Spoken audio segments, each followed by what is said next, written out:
2025年4月10日，伟大正确的特朗普大统领在内阁会议传出一则小趣闻，准备向国会申请特别资金，找盟友订购舰船。一时间，在谁敢质疑帝国海军，谁就得掉脑袋的舆论场引起轩然大波。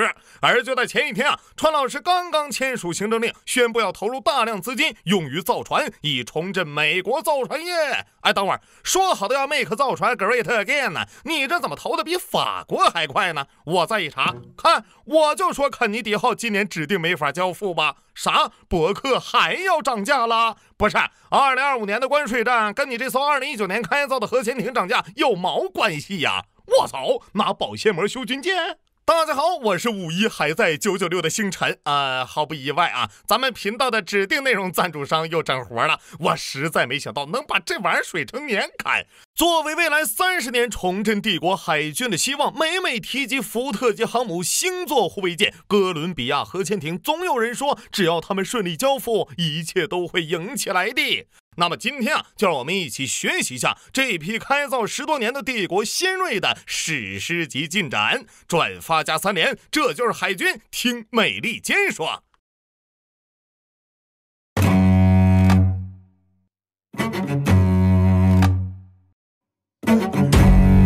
To boost our defense industrial base, we are also going to resurrect the American shipbuilding industry, including commercial shipbuilding and military shipbuilding.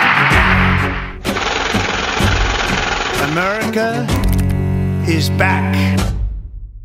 Grow up, Donald. Grow up. Just about every major shipbuilding program is behind schedule, over budget, or irreparably off track. Deployments increase and the number of older ships decreases, sending the Navy into a death spiral.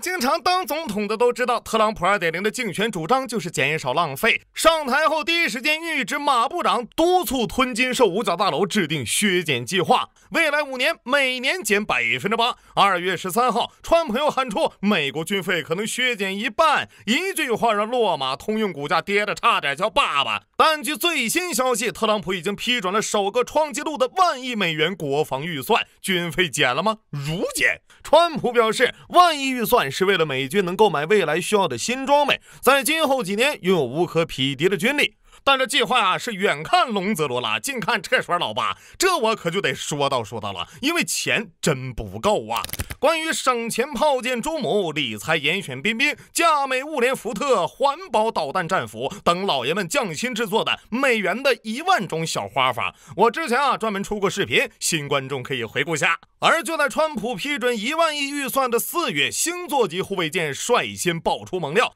2022年8月开工的首舰星座号，大家猜猜开工2年半后，现在完成度有多少了？足10%如果我没记错，2023年星座号就完成了 3.6%， 算下来稳定1年造 3%，这不得还要30年星辰我60大寿的时候，你们记得催更据芬坎蒂尼海事集团高级副总裁的说法，完全可用的最终设计仍未确定，而造价从最初的10亿涨到14亿。不是，你这图啥呀？真图160为啥这么慢呢？除了老调重弹的史密斯专员，根本在于美国民用造船业占全球份额不到 1%， 所以美国的造船工人堪比中国的足球巨星，都是稀有物种。说人话就是焊工、钳工、杂工、油漆工、装配工、细木工、锁具工全都缺别急，还有高手呢。2025年1月，国会预算办公室最新报告显示，伯克3造价正在飙升，从平均每艘21亿美元飙到25亿美元，未来增幅将继续扩大。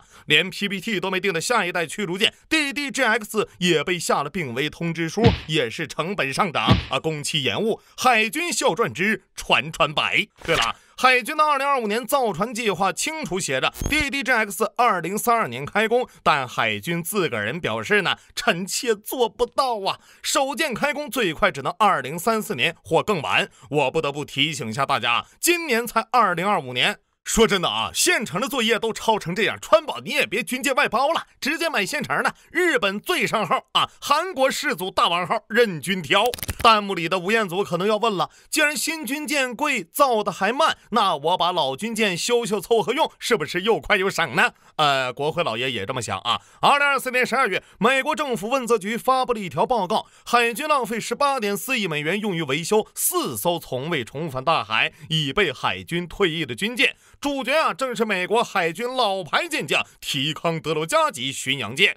作为美国现役唯一的巡洋舰，提康德罗加级最早于1984年服役。2011年，美国爆发债务危机，眼看政府要违约关门，美墨宗不得不大砍预算，海军勒紧裤腰带，决定提前退役11艘提舰。等到2012年，国会老爷一算，可不敢退提康啊！提康要是退役，军舰就不够了呀。紧急驳回退役计划，就这么来回翻转下，海军决定对这些30岁高龄的提爷爷进行现代化改造，解决船体开裂、油箱泄漏等故障，同时改进宙斯盾系统，升级新款雷达，让老舰焕发第二春。一路折腾到2015年，由于维修能力有限，加上准备退役后就没维护，其中4艘放报废了，剩余7艘呢，经过近8年维修，花费约37亿美元。嘿，您猜怎么着？有4艘还没修完，海军表示太过老旧破损，也就花了不到20亿，算了，退役了。不是，你早干嘛去了？这还不是最难崩的，因为根据问责报告呢，承包商干的事儿，你以为是修复手术，结果是在开膛破肚。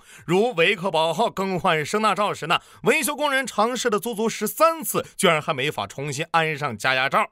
船厂偶遇高龄舰娘，年久失修，破如烂泥，拼尽全力无法修复。最后工人们直接从5金店买来保鲜膜、强力胶带、膨胀泡沫以及电视广告里的密封剂来固定声纳罩电缆，成功把这玩意儿干报废了啊！不是大哥，修军舰呢，我他妈修空调都没这么随便的。由于耗时过长，越修越坏的承包商呢，最后只能把维克堡号拖出来，给其他军舰腾地方。还有呢，另一艘考彭斯号经过8年改造，截至2022年6月，仍需8800万美元和3年才能完工。但2024年问责局官员发现，该舰甲板严重锈蚀，地板还出现孔洞。为应付检查，船厂想出了个天才主意，用塑料桶挡住。你别问问题解没解决，你就说问题还看不看得见吧。然后他2024年也退役了啊。据统计，维修期间，海军维护中心共向承包商发出1400份纠正请求，1400份啊，包括但不限于舰炮底座高度不正确导致无法射击，必须拆除重装，延误4个月，甚至闹出过1天内同一条船3个不同区域的5名工人出现焊接错误的逆天战绩。更离谱的是，根据海军的分阶段现代化计划，维修军舰的船员编制从350名削减到45名，以节省成本。问题是这点人压根儿没法负担老掉牙军舰的日常维护，加上一修7、8年啊，最后越修越烂。好消息是，虽然维修费足够买2艘全新驱逐舰，但截至2022年，好歹有3艘提舰基本完成升级，正在努力恢复作战能力。坏消息是，2022年海军提出预计2027年退役全部提爷爷舰，钱全打水漂了。好消息是，2024年退役计划又暂停了。海军宣布，维修完的军舰将服役到2029年，且尖子生格底斯堡号2023年已经加入航母战斗群。坏消息是，格底斯堡号被裁定仅符合最低出海标准，且2024年1月就检出几个小问题，武器系统部分部件无法操作，整艘船存在结构问题，舵机和动力装置存在故障。不知道这名大家熟不熟悉啊？没错，这就是去年年底在红海一炮干掉自家超级大黄蜂的那位。对了，他同时呢还向另一架超级大黄蜂发射了导弹，只不过打偏了。按说承包商搞出这么多幺蛾子得狠狠的罚呀，但这么想就格局小了。根据问责报告，海军高层指示维修管理公司不准处罚承包商，理由是希望与他们保持积极关系，还得靠他们维护舰队呢。毕竟造船业空虚成这样不管黑猫白猫，现在见到老鼠不跑的都算好猫了呀。想想也对啊，要催急了再搞出一艘熟人理查德号2栖舰就不好了啊。小提一嘴啊，2020年7月，停在基地大修的好人理查德号意外起火，经过调查，海军罪案调查处将锅甩给了一名新兵。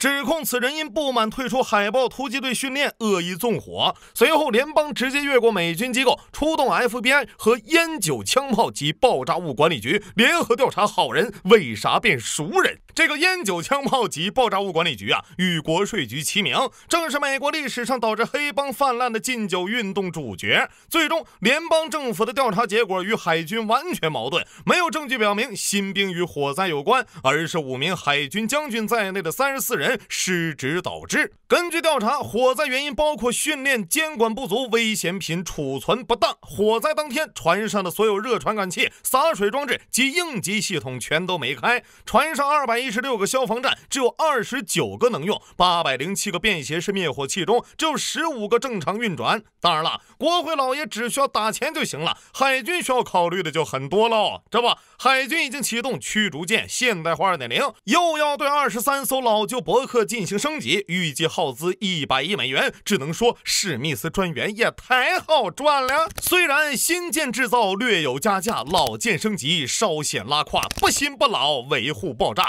产业回归快成笑话。好在其他几大镇国神器更是捷报频传。作为帝国重构3位一体核力量最关键的一环，天兵仅有的按部就班、没瞎搞 PPT 坑钱的哥伦比亚级核潜艇，2017年天兵决定斥资1320亿美元采购12艘。好消息是，由于保密级别高，各舰除了延期加钱，没整其他大活。坏消息是太贵了哦，吃掉巨额预算，直接导致美军新技术更新停摆。小提一嘴啊，哥伦比亚级由纽波特纽斯建造艇首和艇尾，格鲁曼负责蒸汽轮机，最后运到负责建造中段船体的通用动力总装。这艘原定2027年交付的拼好舰，去年因为艇首和蒸汽轮机没造完，首次延误。当记者就此提问时，纽波特纽斯将问题转给了通用电船，通用电船发言人呢，则将问题抛给美国海军。果然，去年推到2028年，今年再推到2029年，年复一年。更搞笑的是，海军现在已经提前找好了涨价理由——特朗普的全球关税。据专家意见，由于使用的绝大多数部件都是美国制造，哥伦比亚级面临一个新的不太明确的挑战：关税带来成本增加。很喜欢弹幕的一句话啊，这关税导致开工数年的美国制造产品成本增加，这账怎么算？我想了一夜没算明白啊。镇国神器肯尼迪号航母也不甘落后，目前肯尼迪号完工95%。请注意啊，作为2011年切首块钢板，2019年下水，原计划2022年交付，交付时间1年推1年，一直推到预计2026年，这是啥概念呢？福建舰分段建造时呢，肯尼迪号在下水期装；福建舰龙骨铺完，肯尼迪号还在下水期装；福建舰下水期装啊，肯尼迪号呢还在下水期装；福建舰海狮，肯尼迪号还在下水期装。当然了，也有其客观原因，肯尼迪号次要任务是完成建造，首要任务是给福特号充当器官移植来源。直到今年3月，下水5年零4个月后，才终于拆掉弹射器工棚。你以为这就完了？肯尼迪号无法服役原因很多，包括刚刚爆出的先进武器升降机、先进拦阻装置面临关键挑战。要知道，肯尼迪号上的这俩都是福特号同款，福特号2023年就实战部署了，难道还要重新验证？再说了 ，F-35项目2006年首飞，福特号2008年才签合同，难不成没考虑兼容啊？他真没考虑啊！福特号现在还谈不了 F-35，好吧，那当我没说啊。另外啊，原本海军准备等福特号和肯尼迪号交付后，单独改装来适配 F-35C， 但得知此事后，国会老爷震怒：这肯尼迪号没造之前飞不了 F-35， 肯尼迪号造完还是飞不了 F-35， 那我他妈不是白造了？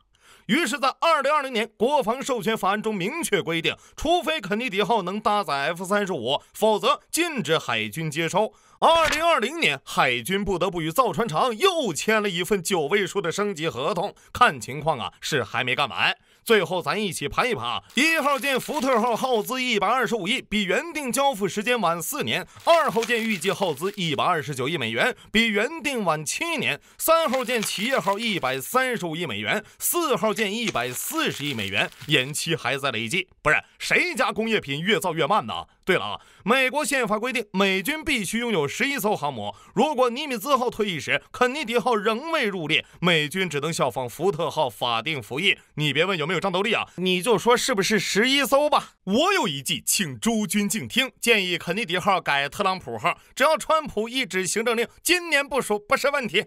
相比于以上这些小瑕疵，海军最大问题是人，不光造船厂缺工人，船队也缺船员。2018年，美国海军第7舰队被爆出水兵每周工作100小时，平均一天14小时，甚至更久。跟这一比啊，996都算是度假了。因为舰员疲惫、决策失误，2017年连续发生2起驱逐舰撞货轮事故。调查报告可谓触目惊心。菲斯杰拉德号撞船当晚，舰长、副舰长、指挥长均不在指挥岗，不是在船舱呼呼大睡，就是不知所踪。据调查，哪怕是夜间通过密集航道，这仨也经常不管事儿。唯一在岗的是一名情报官，但他忙于处理办公文件。不仅如此，调查小组还发现该舰战斗中心垃圾堆积如山，船员健身壶铃和方便丸的尿瓶扔得到处都是，部分雷达控制装置失灵了。当然啊，这不重要，因为很多船员压根儿不会用雷达。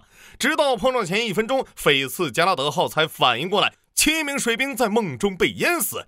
英勇善状的麦凯恩号倒是指挥官都在，问题是舵手甚至对军舰的转向和推进系统不熟，全员都没有受过碰撞事故时如何操控军舰的培训。最后的解决办法呢，不是补充船员，不是减工作量，而是要求现有船员保证充足睡眠的同时，还得完成所有要求的工作量。只能说希望船员个个都是美国队长吧啊！当然了，还是有好消息的。在距彬彬问世15年后的2024年4月，第一个可操作的反水雷任务包终于装上了，还成功荣获了首次水雷战训练的里程碑成就，计划于2025年量产。不是，有没有人告诉我彬彬还剩几艘没退役呀？至于国防部长海格塞斯在硫磺岛战役纪念日盛赞日军英勇无畏，以及继白宫泄密 1.0 后，防长大人亲自在私人群聊与妻子、兄弟、私人律师分享作战计划，甚至最近啊被爆出要求五角大楼将休息室改造成化妆室，配备导演椅、化妆镜、补光灯。嗨，我就不说了，开心就好吧。此处我有一联，上联问题故障连又连，缺人缺场还缺钱，下联经费预算天上天，有梦有债有专员。继2016年美国海军抛出355舰计划，2022年又公布了更宏大的2045造舰规划。到2045年，美国海军将拥有500艘军舰。2025年1月，海军再度高调宣布最新提案，未来30年造舰计划，每年花费至少401亿造舰，总投资超1万亿美元，实现到2054年作战军舰扩大到381艘。PPT 一个接一个，但现实呢？现今帝国海军军舰仅295艘，预计2027年还将降到283艘。1980年，美林总理根在竞选时喊出：“我们通过实力实现和平。”海军就是这种实力的核心，在他任内推行600艘军舰计划。2022年，美西总拜登再次强调，美国必须领导世界，这不仅靠我们的实力，更靠我们的价值观。我们的海军是这种领导力的支柱。回头再看，如今的哥伦比亚级核潜艇频频延期，福特级2号舰屡屡难产，朱姆沃尔特滨海战斗舰更是被问责局定义为美国海军失败的典型。即便成熟如伯克星座级，依旧长出天价。更别提川普御笔猪批的6代机 F-47计划，现今是要参数有 PPT， 要视频有 PPT。2025年3月，美国问责局发布报告，海军造船持久挑战中，需要系统性变革。报告指出，尽管造船预算增加近1倍，但过去20年美军舰队并未增加，而造船业之所以衰落，根源就在为了维护所谓的美国安全的琼斯法案。这又是另一个故事了。